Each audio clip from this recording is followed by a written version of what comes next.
प्यारे बच्चों, नाभिकीय ऊर्जा, यही चैप्टर पढ़ा रहे हैं आपको।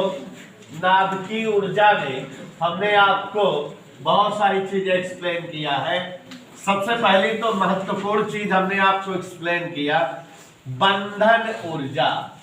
याद करिए सभी बच्चे, बंधन ऊर्जा के संदर्भ में हमने आपको सिखाया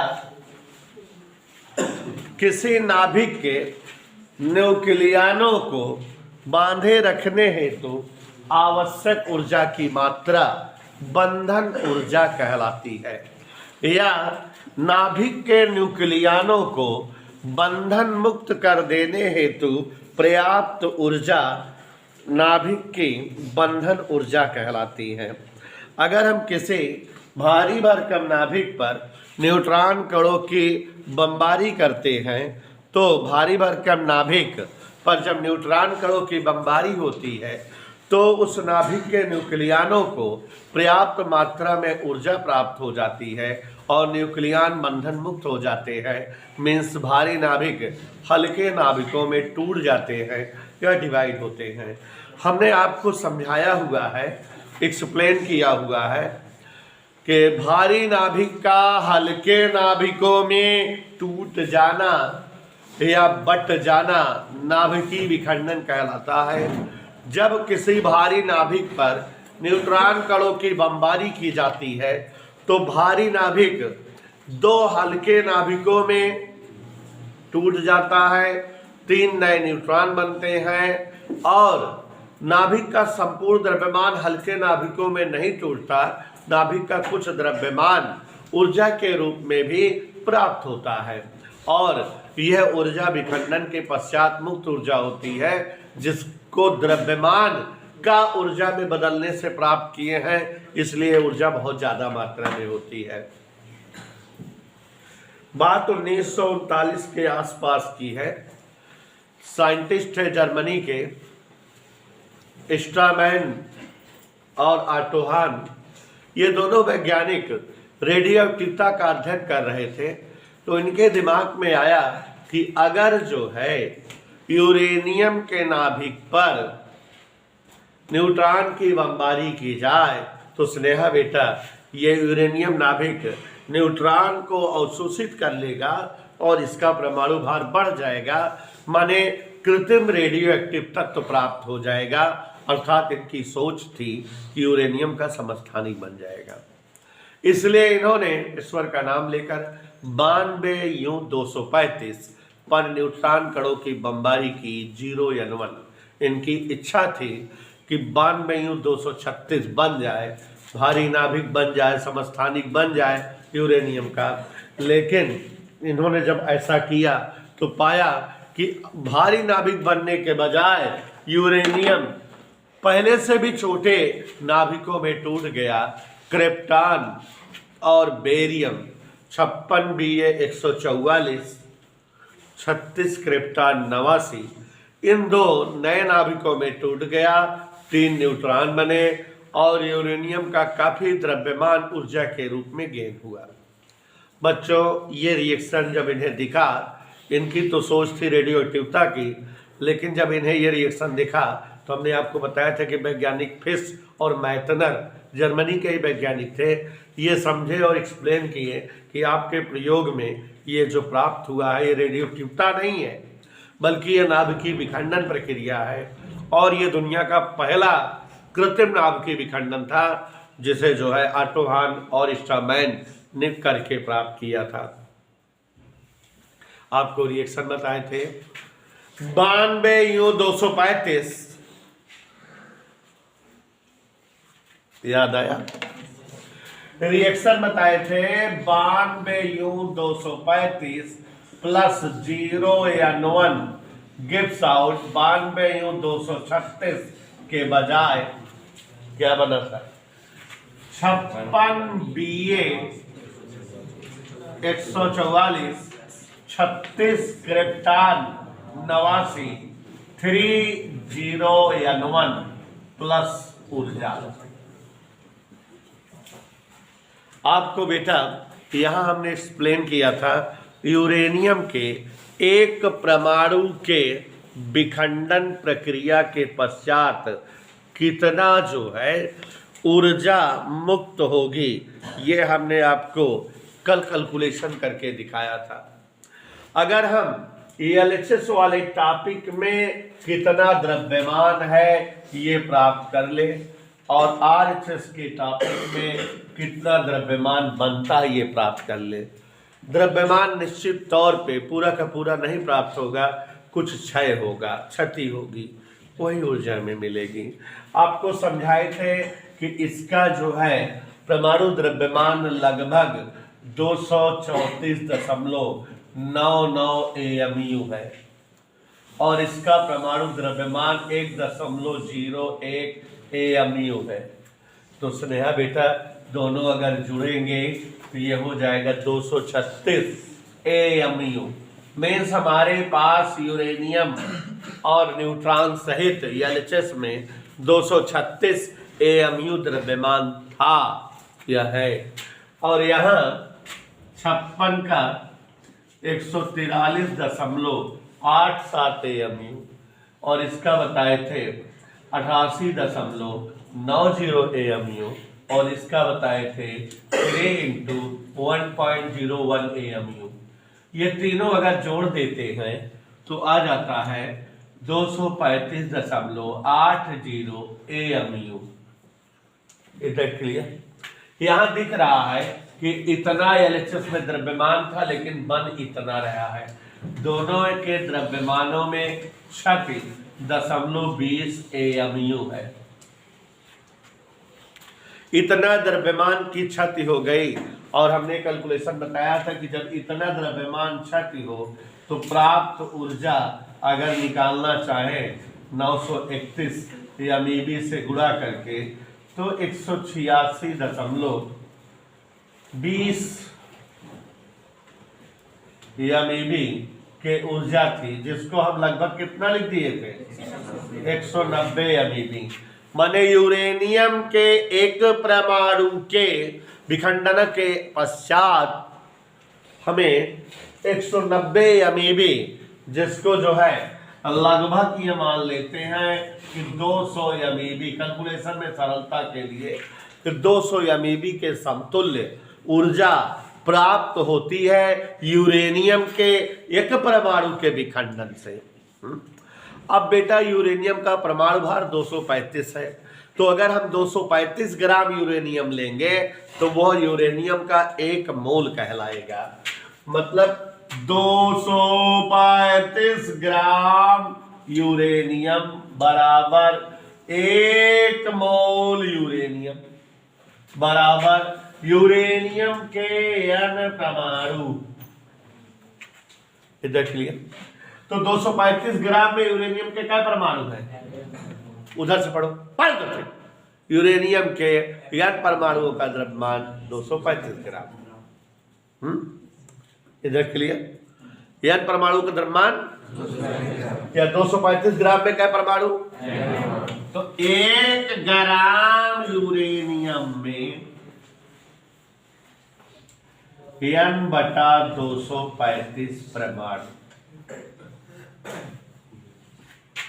अब अगर हम ये जानना चाहें कि 1 ग्राम यूरेनियम का विखंडन हो और कितनी ऊर्जा गेन होगी, तो आप देख रहे हो कि 1 ग्राम के विखंडन से प्राप्त ऊर्जा अगर जानना हो तो 1 ग्राम में n/235 परमाणु है और 1 परमाणु के विखंडन से 200 MEB ऊर्जा मुक्त होती है। कैलकुलेशन कर देते हैं तो 5 × 10⁻²४ ऐसे लगभग कितना आई थी 23। 5 × 10⁻23 MEB ऊर्जा प्राप्त होती है यूरेनियम के 1 परमाणु के विखंडन से, जो कि 20,000 यूनिट बिजली उत्पादन के लिए पर्याप्त है। यहाँ स्नेहा कह रही सर ये सब कल समझाए थे, फिर इसको आज क्यों बता दिए? करत करत अभ्यास ते जड़मत हो सुजान। आगे नहीं बोलेंगे। तो यहाँ जितनी बार टीचर बताता है, जितनी बार आपके सामने कोई चीज दिखता है, वो उतना ही याद हो जाता है। इन नंबरों को याद कराने के लिए हमने यहाँ पर लड़ाई लड़ी, बताया।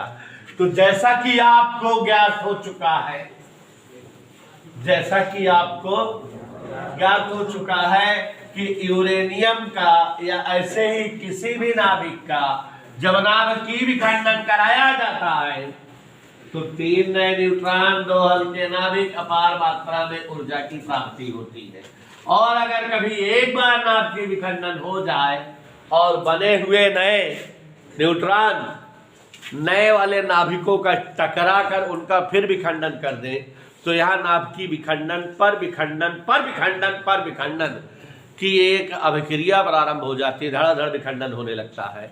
और ऐसी अभिक्रियाओं को नाभिकीय विखंडन की श्रृंखला अभिक्रिया कहते हैं। नाभिकीय विखंडन की श्रृंखला अभिक्रिया, chain reaction of nuclear fission is of 2 types, 2 प्रकार का होता है, अनियंत्रित श्रृंखला अभिक्रिया और नियंत्रित श्रृंखला अभिक्रिया। यदि किसी नाभिकीय विखंडन की श्रृंखला अभिक्रिया इतनी तीव्र गति से हो कि संपूर्ण का संपूर्ण नाभिक अत्यंत अल्प समयों में ऊर्जा के रूप में प्राप्त हो जाए और इस प्रकार के रिएक्शन को हम किसी भी तरह से कंट्रोल ना कर पाए तो यह रिएक्शन, यह अभिक्रिया नाभिकीय विखंडन की अनियंत्रित श्रृंखला अभिक्रिया कहलाती है। और इस अभिक्रिया के पश्चात चूंकि संपूर्ण द्रव्यमान ऊर्जा बदल जाता है और बहुत कम समयों में अपार मात्रा में ऊष्मीय ऊर्जा, ध्वनि ऊर्जा और रेडियोएक्टिव विकिरण प्राप्त होते हैं जो बहुत ही विध्वंसकारी हैं। और ऐसी ऊर्जा को हम रचनात्मक कार्यों में प्रयोग नहीं कर सकते।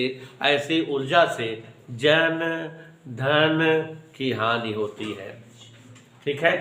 और ऐसे रिएक्शंस पर आधारित संयंत्र चाचा परमाणु बम है। और यदि नाभिकीय विखंडन की श्रृंखला अभिक्रिया को न्यूट्रॉन अवशोषकों और मंदकों के द्वारा नियंत्रित कर लिया जाए कि अभिक्रिया धीमी गति से हो और अभिक्रिया देर में हो, समय में हो, तो ऐसे जो है नाभिकीय विखंडन की श्रृंखला अभिक्रिया जिसे नियंत्रित किया जा सके, नियंत्रित श्रृंखला अभिक्रिया कहा जाता है। और इस अभिक्रिया में उत्पन्न ऊर्जा को रचनात्मक कार्यों में यूज में लाया जा सकता है। इस अभिक्रिया पर आधारित संयंत्र नाभिकीय रिएक्टर या परमाणु भट्ठी होते हैं। आपको यही एक छोटा सा शब्द बताए थे, रेडियो एक्टिव विघटन।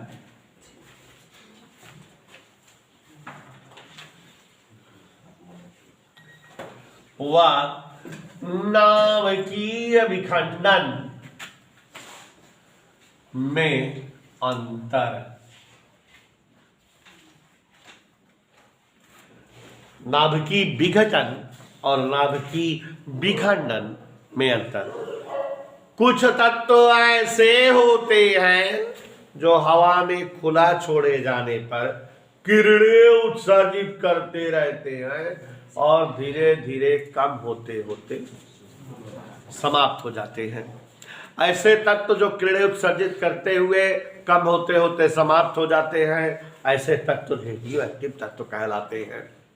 ये घटना रेडियो एक्टिवता और किरणें जो बनती हैं रेडियो एक्टिव किरणें कहलाती हैं। तो ये है हमारा रेडियो एक्टिव विघटन। देयर आर सो मेनी खासियत ऑफ रेडियो एक्टिव विघटन। पहली खासियत, यह एक प्राकृतिक अभिक्रिया है। यह एक स्वतः होने वाली अभिक्रिया है जिसे आरंभ कराने की रिक्वायर्ड नहीं होती। ये खुद ही आरंभ रहता है, बिना स्विच बोर्ड लगाए चल रहा था। जबकि नाभिकीय विखंडन अभिक्रिया कृत्रिम अभिक्रिया है, न्यूट्रॉन की बमबारी करे बिना आरंभ न होए। रेडियो एक्टिव विघटन अत्यंत धीमी गति से होने वाली अभिक्रिया है। इसको पूर्ण होने में खरबों साल लग जाते हैं। नाभिकीय विखंडन अभिक्रिया बहुत तीव्र वेग से होने वाली अभिक्रिया है। 10⁻⁻7 सेकंड का अल्प समय पर्याप्त होता है नाभिकीय विखंडन प्रोसेस को पूरा होने में।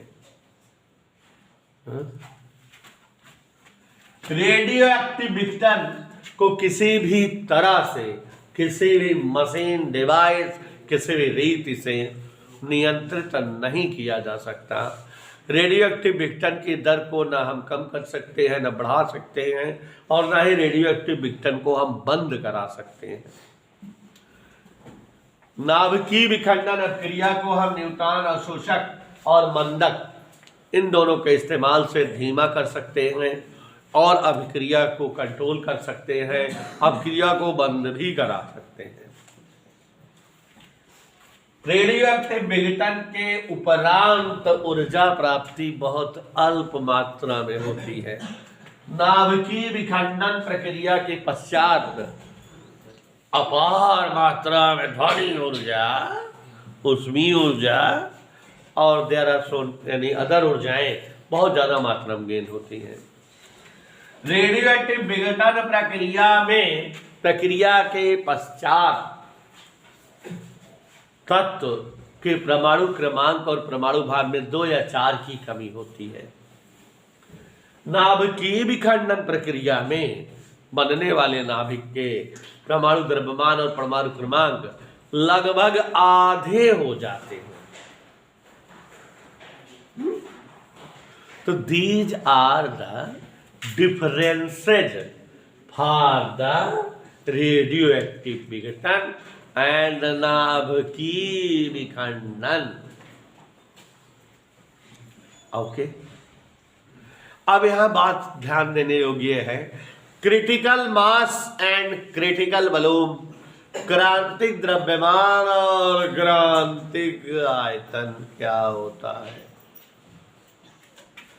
किसी भी नाभिक का वह न्यूनतम द्रव्यमान जो कि नाभिकीय विखंडन की श्रृंखला अभिक्रिया होने के लिए पर्याप्त हो, उसे द्रव्यमान को उसका क्रांतिक द्रव्यमान कहते हैं। मतलब कि नाभिकीय विखंडन की श्रृंखला अभिक्रिया हो सके, इसके लिए एक निश्चित मात्रा में द्रव्यमान की जरूरत होती है। ऐसा ना बस जितना मन का उतना द्रव्यमान ले लिया और विखंडन का श्रृंखला अभिक्रिया हो लगे। तो प्रत्येक तत्व के नाभिकीय विखंडन की श्रृंखला अभिक्रिया को पूर्ण करने हेतु एक निश्चित मात्रा में द्रव्यमान की आवश्यकता होती है, और किसी तत्व का वह न्यूनतम द्रव्यमान जो नाभिकीय विखंडन की श्रृंखला अभिक्रिया के लिए पर्याप्त हो, क्रांतिक द्रव्यमान कहलाता है। और इसी तरह से नाभिकीय विखंडन की श्रृंखला अभिक्रिया को पूर्ण कराने हेतु नाभिक का वास्तविक आयतन क्रांतिक आयतन कहलाता है। बड़ी हार्दिक प्रसन्नता महसूस हो रही है हमें आपको यह बताते हुए कि यूरेनियम का क्रांतिक द्रव्यमान मलिच्छो 14.2 किलोग्राम होता है। यूरेनियम का क्रिटिकल मास क्रांतिक द्रव्यमान 14.2 किलोग्राम होता है। इट्स क्लियर, यह स्पष्ट हो चुका है कि यूरेनियम अगर 14 किलो से कम लेहा तो नाभिकीय विखंडन के श्रृंखला में अभिक्रिया न हो। भाई आप सभी को पता है कि आप सबके बीच एक खास दोस्त आपका है, नाम नहीं लूँगा, उससे संपर्क करिए तो पता लग जाएगा कि जब तक एक पैकेट सिगरेट 2 पैकेट सिगरेट न रहा है तब तक चेन स्मोकिंग कहाँ रहे। एक सिगरेट से स्मोकिंग चेन थोड़ो बने, है ना। चेन स्मोकर अगर है तो 2-3 पैकेट बगली धरी रहा है, तड़ाक निकालो, तड़ाक तड़ाक तड़ाक ऐसे चलती रहेगी। तो वैसे बीना जी अब जान लो आप, यूरेनियम का क्रांतिक द्रव्यमान 14.2 किलोग्राम होता है। मीन्स यूरेनियम का नाभिकीय विखंडन श्रृंखला रूप में हो सके, इसके लिए कितने द्रव्यमान की जरूरत होगी? 14.2 किलोग्राम द्रव्यमान की।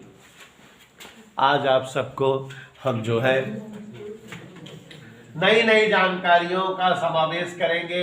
ये चैप्टर रियली जो थ्योरेटिकल चैप्टर है, नाभिकीय ऊर्जा, नाभिक की संरचना, परमाणु संरचना, अर्धचालक कैसे। एना चैप्टर पढ़ाए भी ना कम से कम 3 घंटा चाहिए लगातार कि लड़कियन के समझ में आवत रहे। आधा पढ़ा देते तो अर्धचालक गरी भुला गया, दूसरे दिन फिर से शुरू करें पढ़ाता है। 3 घंटा मार दी, नाक की ऊर्जा उड़ी, नाक की संरचना उड़ी। तब 3 घंटा क्लास मिले तो मस्त पढ़ा दी और एकदम घोटा दी, खोपड़िया में घुस गया है। क्या बताइए तो कर सकते। तो यहाँ ध्यान दो, गौर फरमाइए, अगर आपके पास कोई एक बेलनाकार पात्र आ जाए, बर्तन, विसेल, ओके, दोहरी परत वाला, क्या बोलिए, दोहरी परत वाला एक बेलनाकार पात्र। ओम नमो नारायण।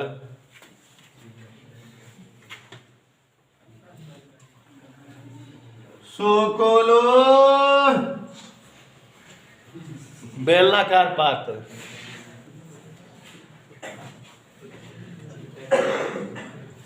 अगर हमारे पास एक बेलनाकार पात्र हो, बोले तो बर्तन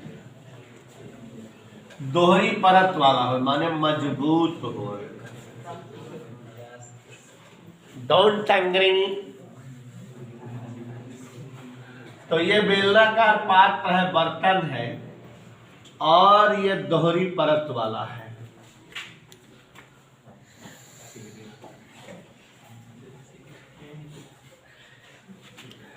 तो भाई अरसलान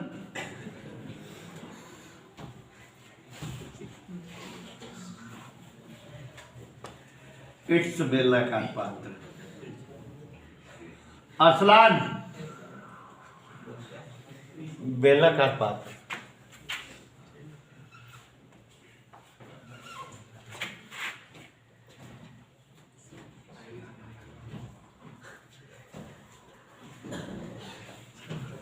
ये आप लोग देख रहे हैं, बेलनाकार पात्र बना रहे हैं हम।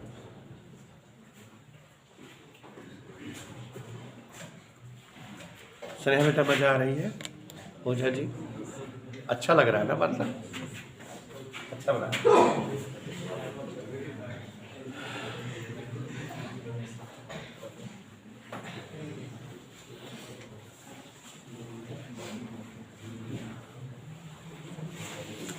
बेलनाकार पात्र,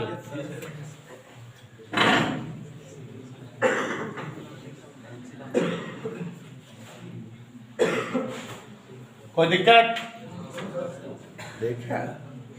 और अगर हम इस बर्तन में यूरेनियम के 2 बड़े बड़े टुकड़े रख दें, इस बर्तन में यूरेनियम के क्या रख दें, और बकायदा डिजाइनदार सांचे युक्त 2 टुकड़े हैं, दिखे?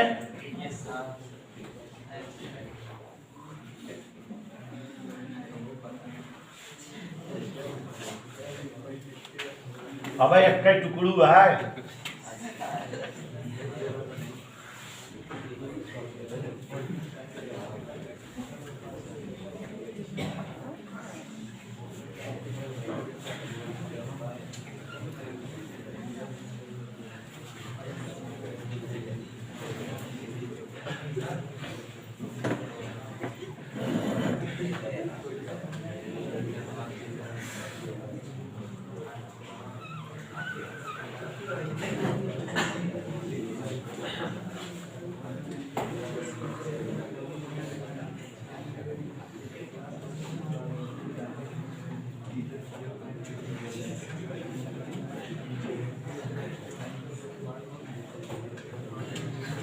देखो जरा, यूरेनियम के क्या टुकड़े हैं, सजा दे। यूरेनियम के 2 टुकड़े हैं, आप सभी ध्यान से देखो, और दोनों सांचे नुमा आकृति में है कि एक दूसरे में फिट हो सकते हैं। आप सभी को दिखाई दे रहा है बेटा? ये हमने पहले जो है बेलनाकार धातु का एक पात्र लिया, दोहरी परत वाला लिया, और उसमें जो है आप देख रहे हो यूरेनियम के 2 टुकड़े हैं सांचे नुमा आकृति में। गौर से ध्यान दीजिएगा कि दोनों टुकड़े जो है यहाँ पर यूरेनियम के, इनका द्रव्यमान वजन यूरेनियम के क्रांतिक द्रव्यमान के आधे से थोड़ा बहुत अधिक है। मतलब 8-9 किलो के, हाँ, एक 8 किलो एक 9 किलो ऐसे रहा है। यूरेनियम के 2 टुकड़े हैं जिनका द्रव्यमान क्रांतिक द्रव्यमान के आधे से थोड़ा अधिक है। नीचे वाला टुकड़ा स्थिर टुकड़ा होता है और ऊपर वाला टुकड़ा स्प्रिंग से कनेक्टेड होता है। किससे कनेक्टेड होता है बेटा? यहाँ स्प्रिंग से ये कनेक्टेड है।